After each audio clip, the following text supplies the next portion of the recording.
What's going on, everybody? It is that time again. The Sooners Illustrated Podcast, episode 143 on this Wednesday, January 8th, 2025. Josh Callaway, Collin Kennedy live from the Alamo Dome field in San Antonio, Texas.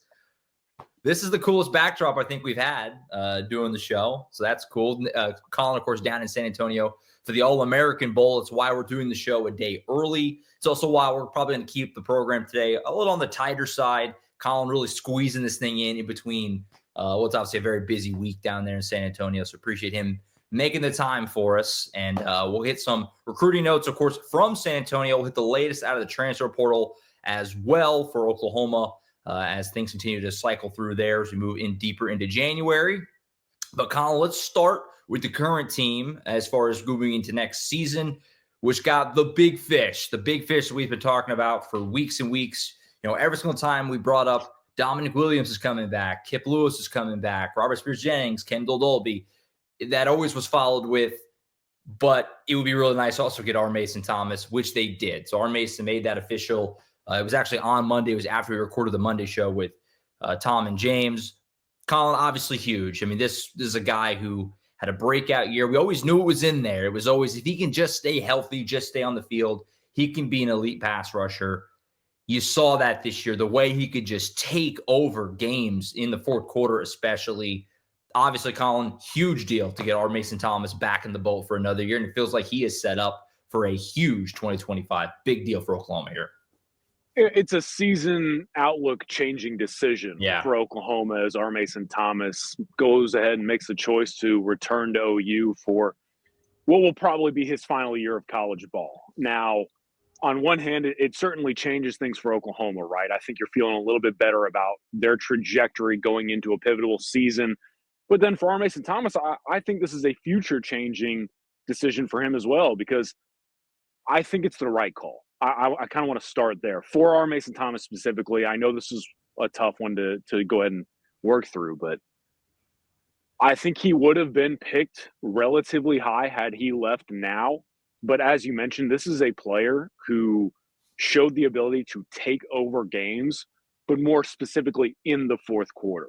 With R. Mason Thomas coming back for 2025, this is an opportunity for him to become, for lack of a better term, a complete player, right? And that's what the NFL is looking for. I think right now, talk to some folks in the NFL and doing some research, just kind of seeing what's out there as far as their perspective on him.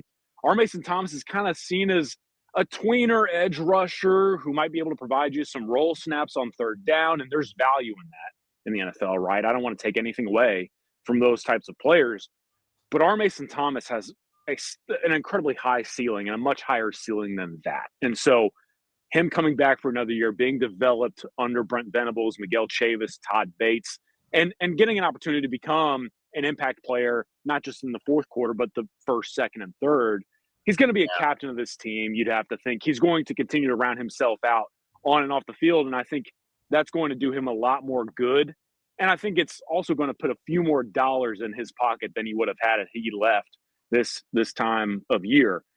For Oklahoma, really quick, you really had to have this one. I feel like one thing we've kind of glossed over because of this decision that had been pending was maybe the tricky nature of that defensive end group, right? You're losing a lot of production and experience and leadership, as we've talked about. R. Mason Thomas was the outlier. You didn't know how that was going to go, but if you lost him, you really were kind of in a world of hurt, just considering the unknowns that would have come with that group. And so I'm not going to sit here and say that if R. Mason Thomas had gone to the NFL, they would have been in a bad spot, because I think there's a lot of talent in that room. You just need guys that are more proven commodities, and an R. Mason Thomas, he's all of that and more. It's a huge return type of get. And as we know, roster management in college football right now, it's all about retention as much as it is additions. Yeah. This is a big move on the retention front for Oklahoma. No, you read my mind. I mean, we've talked about it a little bit here and there. Obviously, your John Mateers, your Marvin Jones, those are huge gets in the portal. But what Oklahoma has done on the retention side defensively is every bit as impressive / important. They're bringing back all these big guns, and we talked about it last week. it feels like this defense has got a chance to be even better with what they're bringing back and what they've added, obviously with Marvin Jones and Kendall Daniels and potentially some more we'll get into in just a second. But this defense is going to be really good. And this defensive line in particular, I mean, my God, I mean, the interior with Dominic Williams back and Jane Jackson was a freshman All-American, David Stone year 2, Grayson Holton, who was really good this year, back for another season. R. Mason Thomas now on the edge with Marvin Jones. You're hoping PJ Adebawore can make a jump in. And then all those young guys, we all think the world of Danny Okoye and Taylor Wine and Wyatt Gilmore. It's just, it has a chance to be, I'm not saying it definitely is, but it has a chance to be one of the absolute best defensive lines, not just in the SEC, but college football. And I guess those kind of work in tandem. If you're one of the best in the SEC, you're typically going to be one of the best in college football. So it's exciting. It's really exciting. This was a huge deal. And, all the guys they bring back are all a big deal, but this was the biggest one. This was the one that I think changed your defense the most, if he was there or not. And because we saw it. We saw it this year, the way he can take over games when he gets it rolling. So big deal to get R. Mason back, and very exciting. He's a big personality. He's a guy that fans really like. So just a big win in a lot of ways. Very exciting. As far as some other stuff in the transfer portal, we talked about it on Monday with Tom and James. It was funny because you and I just did the Thursday show last week, and we knew it was kind of coming. That's why we talked about it, but hadn't added anyone on defense. It was 12 players in, nobody on defense. That's now changed. Marvin Jones Jr., Kendall Daniels, talked about that on Monday. What else is there in the portal right now for Oklahoma defensively? There's been some other names floating around. Of course, if you're a VIP member on Sooners Illustrated, you've seen some of the updates with some of these guys. Where does your eyes go right now with what's still out there for Oklahoma in the portal, especially obviously on the defensive side, because it seems like that's where there's been some movement as of late?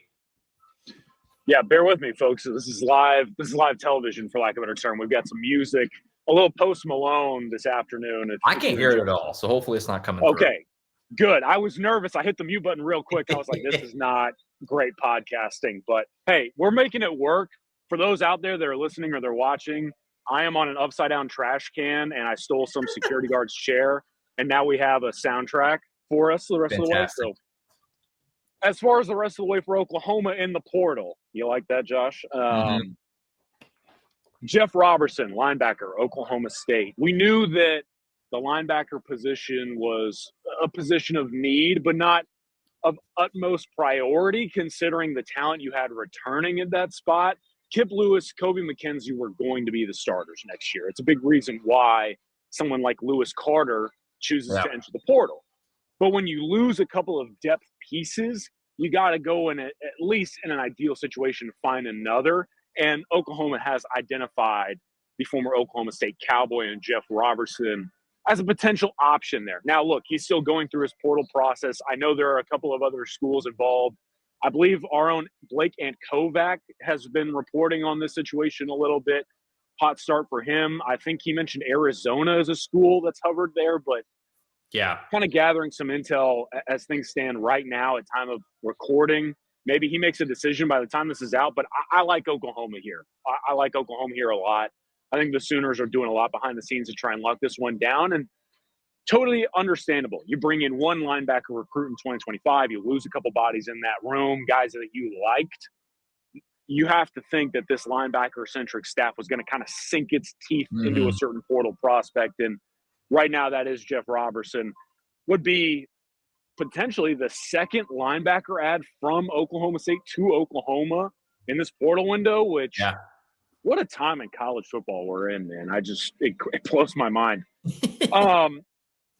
Moving on, defensive tackle. That's another one that we've talked about a little bit, and I don't want to say it's just like linebacker and that you wanted to add a body, but you weren't going to press. Oklahoma has made it known to this point they want another defensive tackle to either replace DeJoun Terry or just bring another type of veteran presence to that room as some of that youthfulness grows up. Guys like Jaden Jackson and David Stone, all the talent in the world and some experience too, but never hurts to have more bodies and more experience at the point of attack. And so Owen Waffle is kind of this unique individual in that he was a freshman this past year at Michigan. And I'm a big fan of Michigan's program. I think a lot of people are, and Owen Waffle was as well. He goes to Michigan. he was kind of like an edge defensive. Some saw him as an edge. Some saw him as a defensive tackle out of high school. He ends up going to Michigan. There we go. We got a golf cart coming through as well. They're about to get ran over. I know. It's not like the old guy that interrupted me at the state championship games. We got a whole golf cart going through.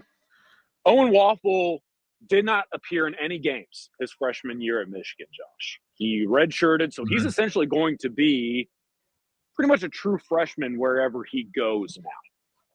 However, he does have a year at the collegiate level in terms of weight room, strength and conditioning, nutrition. So someone that you could add as a younger defensive tackle body who could either play pretty early on if you need him to, considering he's probably prepped his body for that, or it's another talented young rising prospect to kind of throw in the cupboard and build with for a few years. And that's kind of what you want to do, especially in the SEC, right? And so Oklahoma has identified Owen Waffle as an option, but so have several other schools. This is a guy from out on the East Coast. He's from Hun School in New Jersey, which is where Logan Howland is from. But and Hun School does a great job. So I do want to reiterate, because I know people out there will go, well, he didn't play. How could he play Oklahoma if he didn't play Michigan? Hun School produces guys ready to play. Michigan does a good job of developing players. Waffle feels like someone who could maybe make a jump going into his quote-unquote second year of college ball. But other programs have recognized that. So Penn State out on the East Coast, Rutgers and New Jersey area. Wisconsin hosted him for a visit yesterday. Badgers obviously are going to go after talented defensive linemen. So it's a little bit of a heated battle here. And his father played defensive tackle at Duke. But I think another thing that I want to mention about Owen Waffle, his younger brother, Josh, is a guy that I really like in the 2026 class. Luke Waffle, he's a high 4-star talent for us at 24/7 Sports. Edge rusher, defensive end. His first clip on his huddle tape, I was joking about this with someone a couple weeks ago. His first tape as a defensive end cut is as a running back, running it out of the backfield and going and housing it. Heck yeah. Really talented player. Oklahoma likes Owen's younger brother, Luke, a lot. I know Miguel Chavis went out there to visit him during the season. So OU prioritizing that player as well. So there's a lot that would potentially benefit Oklahoma if Owen Waffle were to choose OU. It's just a big if right now because, again, you got some heavy hitters that are going to get involved. Penn State, you have to think, is going to benefit from not only proximity to home, but also the NIL expenditures. Like, they're going to be aggressive, you have to think. And Rutgers really wants him. I've heard that Rutgers has been pressing hard behind the scenes. Wisconsin is obviously always going to be a wild card. And one thing that people are debating behind the scenes, how much does proximity to home matter? Not necessarily because he wants to go somewhere where maybe his younger brother could potentially join him at the collegiate level. We'll see. Does he want to be closer to home to go watch his younger brother play high school football? Is that a layer in this equation? Right. Because it's easier to drive out there for a Friday night game or whatever else. So there's a lot going on. Oklahoma would get a lot out of someone like Owen Waffle, even though he's not necessarily the most experienced defensive tackle, but he has an awareness of the college level. He has connections that would really help Oklahoma leverage into the future. And it's a player at a premium position. You're always going to welcome that kind of talent. And so keep an eye on Owen Waffle. I think as we record this, a decision is probably on its way. We'll see. Last thing I want to mention before I wrap up this topic. Sure. Cornerback was one that we've talked about. Yeah. And I do think it's still a position of need and a position of priority for Oklahoma in the portal. Just talking to some folks and looking at the talent pool and kind of reaching out to some people across college football, getting a lay of the land as far as what people in personnel departments or whatever else think about the talent currently available versus what everyone's kind of hearing about the spring window, what that might look like. I think Oklahoma is still very much in the cornerback market in the transfer portal world, but I wouldn't be surprised if they wait to address that in the spring. See what's out there once we get into that second window. Maybe some younger talents who aren't necessarily thrilled with their current role elsewhere. I don't know. It could be anything, but you're hoping that maybe some bigger fishes or promising young talents might hit the portal around that spring ball window. And so I think to round it out, cornerback, it's still something that's out there for OU, but look for them to address that maybe a little bit further down the road. I love what they've done on the defensive side in the portal to this point. I love the approach. We were just talking about what they've been able to do from a retention standpoint. When you do that, that allows you to be a little more, I don't know the right word, I guess greedy. I mean, big game hunting a little bit more because you're not as needing to fill just a bunch of holes, right? So like they were able to go after a Marvin Jones and get him, and now Kendall Daniels. And, I think Jeff Robertson would be another great addition if they could make that happen. Obviously, we'll talk about more about him if it comes to fruition. But, I mean, you throw him in that linebacker room, a guy who probably was going to start for Oklahoma State this year. You throw him in there with Cole McKenzie and Kip Lewis and Samuel Masigo. You're hoping Jaron Kennett can still find it, and turn that corner for him. Also, you just added Kendall Daniels, like I just said. Like that room is right back to being very, some really quality depth there. And I love what they're doing. And so I'm interested to see how these things kind of progress. But if they can get another one or two of these guys that you just talked about, I mean, that's a really good portal cycle defensively to go with everything you're bringing back. So a lot of reasons to be really excited about that side of football. And this is all without a defensive coordinator, too, which is kind of amazing as well that they haven't made the DC hire yet, and it hasn't slowed them down at all in this regard. That's where having Brent Venables at the top certainly helps, and the staff staying in place as well. So a lot of good stuff there in the portal. Sooners Illustrated, Oklahoma247sports.com. A lot more portal updates there as well. Like Collin said, Blake Ankoviak, we talked about last week, has jumped right in with both feet, is helping out a lot. So we've never been stronger right now. And so our portal coverage is over there for VIP members. Be sure to subscribe, jump aboard. Lots of portal intel there daily on Sooners Illustrated. As far as the actual high school recruiting side, which, I feel like we have barely talked about, Collin, for the last several weeks because of the portal and coaching staff and whatever else has been going on. You were down in San Antonio for the All-American Bowl. You're on the Alamo Dome field turf as we speak, site of Bob Stoops' last game as a head coach. Talk about the week in San Antonio so far and some recruiting notes for obviously the Oklahoma perspective. And if you want to get into kind of what's to come, feel free to do that as well. But what's kind of been the lay of the land down there in San Antonio? What are some news and notes that you've picked up and gathered on the Oklahoma side? Yeah, I'm going to have a ton of stuff coming to the site out of not only this event, but the beauty of this week for us, even though it's a lot of work, is 24/7 Sports is partnered with the Navy All-American Bowl and the National Combine. So not only going to have a lot of coverage coming out of the week as far as guys atop the rankings of both the 2025 and 2026 classes, but that National Combine gets us exposure to 2026s, 2027s, 2028s. I'm telling you, there's going to be a ton of stuff. Now, we come in, and because we're partnered with the game, we have a room where we do check-in, and every single player that's playing in the game is forced to come and talk to us. That's awesome. I don't think that they love it necessarily all the time, but the good news is Oklahoma's usually recruiting guys that are actually a little bit excited to see me, which, how refreshing is that? Sure. Two of those guys, Ryan Foje, Tristan Haynes, representing Oklahoma in this game. Sources tell me that they are roommates this week, which is kind of cool. Go. A source told me that Tristan Haynes has been wiping the floor with Ryan Foje in NCAA 2025 while they've been rooming together. I'm not going to expose my sources, but that's a tough look for old Ryan Foje, I'll tell you. Really cool to see these two out here. Just today in the early portion of practice, I tried to keep some live stats. I had Tristan Haynes down for 2 pass breakups and one-on-ones. I think Tristan has really kind of impressed some folks here to this point. He's looked, dare I say, a little bit better than maybe some were expecting. I'm really happy for Tristan. And then Ryan has been Ryan. Yesterday in practice, he was moving people along the line of scrimmage. Has been playing a little bit of both tackle and guard. So you'll be able to watch them play in the Navy All-American Bowl this weekend. Kickoff is on Saturday. So tune in. It's on NBC Sports. Oklahoma's commits are going to be fun to watch. But I think the other big thing for us in this game is that this is the first edition of the game where we have been allowed to invite players beyond the senior class. So for the first time ever, quote-unquote underclassmen, guys that just finish up their junior year of high school ball, will become seniors. They're allowed to play in this game, and there are some big names specifically for Oklahoma participating this week, and you'll be able to watch them this weekend.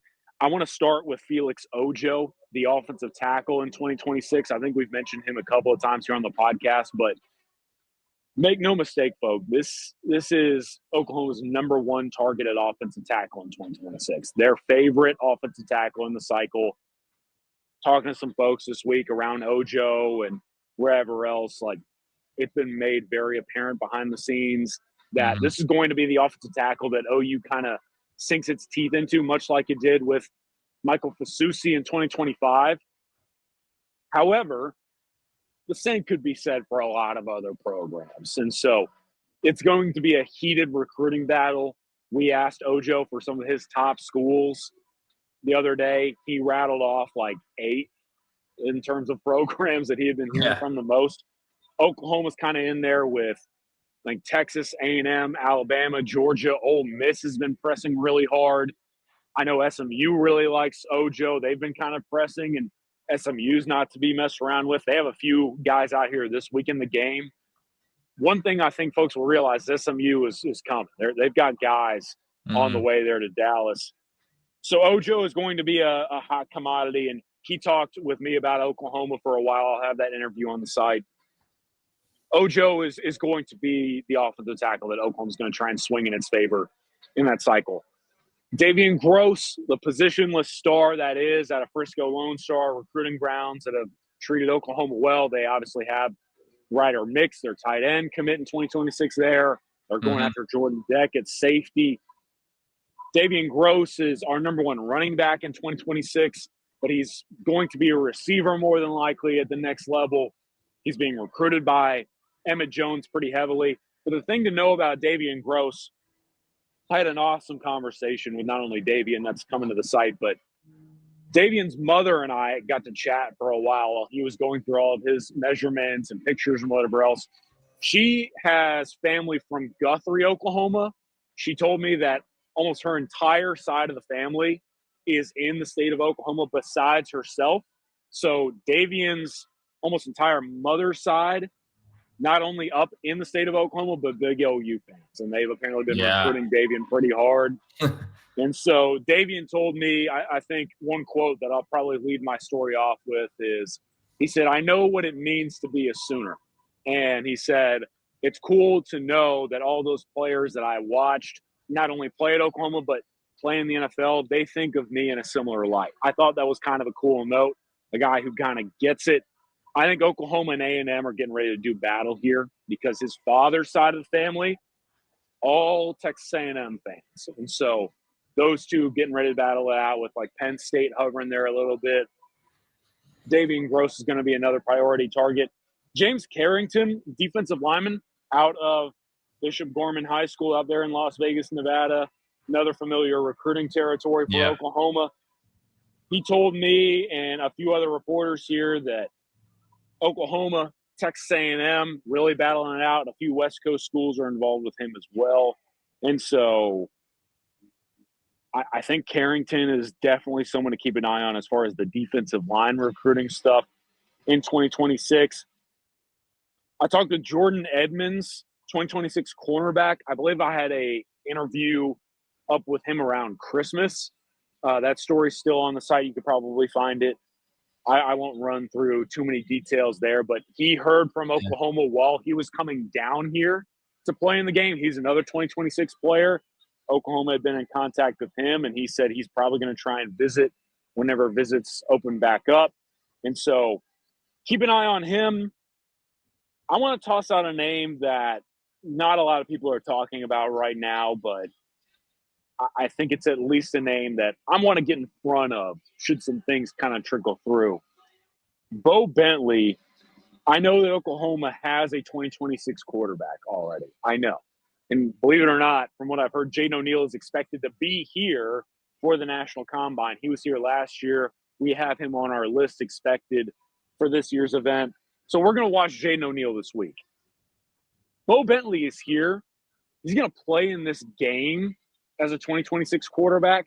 We kind of fought to invite him to get a really thorough eval done because this player just won the Salina State Championship. Mm-hmm. He's been someone that we've been a big fan of behind the scenes. He's come out impressed. And I think that Oklahoma fans need to know this player because he grew up a huge OU fan. It is his dream to play at Oklahoma. If there is a world where OU chooses to take 2 quarterbacks in 2026, or should something happen to Jaden O'Neal? I don't know. Maybe Colorado. You know what I mean? Anything could happen. Sure. If you get a chance out there, folks, to watch this game, watch Bo Bentley. I'm just telling you right now, this is a really darn good football player, a really talented quarterback. I think he's going to be someone that gets pretty high up there in the rankings, up close to where Jaden O'Neal is. And suddenly a few years down the road, we might be talking about him on this podcast because quarterback recruiting, it's stable yet fickle in the same vein. You always want to have a secondary option, as we just saw this past cycle, right? With Kevin Sperry into Jet New. Right. Bo Bentley, big Oklahoma fan. Bo Bentley, maybe someone we'll be talking about later down the line. A lot to be interested in if you're an Oklahoma fan down there, obviously, both from the current guys coming in that have signed already to all the names you just ran through. Lots to be intrigued by, and obviously, of course, the 2 Oklahoma guys in particular in the game with Foje and Tristan Haynes, both really intriguing for me too, because I've heard nothing but great things about Ryan Foje and what he's done down there so far, and all the attention's on Michael Fasusi and fairly and rightfully so. But, they have another big-time tackle coming with them and Ryan Foje. And Tristan Haynes interests me, too, because those Carl Albert guys, especially with what Xavier Robinson did this year, because it's a totally different position, so I don't want to go apples to apples, but sometimes it's really hard to tell how good they are because Carl Albert in Oklahoma just rocks everyone. So, like Tristan Haynes, who's an elite athlete, to see him out there with other elite athletes is exciting and interesting because most of the time, whenever Carl Albert's playing games during the regular season, they don't have athletes that can match up with Tristan Haynes. You know what I mean? So it's exciting to see him out there against guys that are more his level and see how he handles it. So those are a couple of exciting things with the actual game itself this weekend. Yeah, I wanted to rattle off a couple other names. Just Oklahoma fans might be curious. There goes another golf cart there. Jordan Clay, 2026 wide receiver. He is from San Antonio. We got him in the game, I remember correctly, pretty late. Really talented player. Got his Oklahoma offer during this season. He was visiting at OU, and he told me a story that I'm going to write up. He got his offer on the 50-yard line on Owen Field at Gaylord Family Memorial Stadium. Oh, yeah. They pulled him to the 50 and gave him the offer. So Jordan Clay is one to watch. He's 2026. Cortez Mills, former Oklahoma receiver commit. He'll be playing in this game as a Nebraska pledge. So if you want to watch Cortez Mills, he'll be in here. And then Andrew Babalola and Lamont Rogers will play in this game. And they're both looking really, really good, man. But a couple other former targets that are committed elsewhere, and then another 2026 I wanted to mention real quick. Ton of guys Oklahoma fans will be familiar with. I encourage folks to tune in on Saturday. Talent everywhere, just everywhere. Guys are going to be stars at the next level. So, yeah, definitely exciting. And Collin's got a lot more coverage to come from San Antonio. The week has only just begun for Collin, really, down there in San Antonio. The Alamo Dome, which is a familiar place for OU fans, and more coverage to come. Again, Oklahoma.247sports.com, where you can keep up with everything Collin's got going and all of our 24/7 sports recruiting experts from San Antonio. Did have one last quick thing before we let Collin go on the recruiting side. We did have a piece of news in the last week. 2027 defensive lineman Zane Rowe, who we talked about a few times, Collin knows very well, over there at Denton Guyer. He decommitted from Oklahoma, obviously committed very early. I mean, we're talking about 2027 here, so not even the next class coming up, but the one after that. Collin, I mean, thoughts here. Obviously, I think anytime a kid commits that early, there's always a chance of this. I mean, he's got a long way to go before he actually puts pen to paper. Some thoughts from you here. Obviously, I don't think anyone's smashing a panic button. And Miguel Chavis put out a tweet saying, like, hey, underclassmen, don't bash a kid at all for making a change. he's still got a lot of high school left, let alone before he even gets to college. Thoughts from you here, though, as Zane Rowe reopens his recruitment? Yeah, I commend Miguel Chavis for taking the public stance on this and sticking up for Zane Rowe, because Zane Rowe is someone who stuck up for Oklahoma a lot behind the scenes. I talked to a few recruits who would talk to me about Zane Rowe, and they would say he recruits as hard as anybody around here for Oklahoma. He goes after guys in multiple classifications. He's always pitching OU. I was even told there were a couple of recruiting events where he would show up and try to recruit everybody at that event to Oklahoma while they were just trying to go through the motions of whatever event it was. Yeah. I believe one of them was even in College Station, like around Texas A&M's campus, and Zane Rowe went down there and was like, don't come here, come to Oklahoma. So OU fans deserve to tip the cap to Zane Rowe, and I hope they do, because he stuck up for Oklahoma. And the other thing I want to mention, this is a guy who made that decision to commit to Oklahoma relatively out of the blue. He visited, and out of that visit weekend, I can't remember exact time of year, he made the decision while around campus to shut it down. And a couple of weeks prior to that, I had just seen him, and he had been mentioning the likes of Georgia, Miami, and Texas, among several others. A couple heavy hitters, to say the least, who had been hovering around him and wanting to recruit him heavily.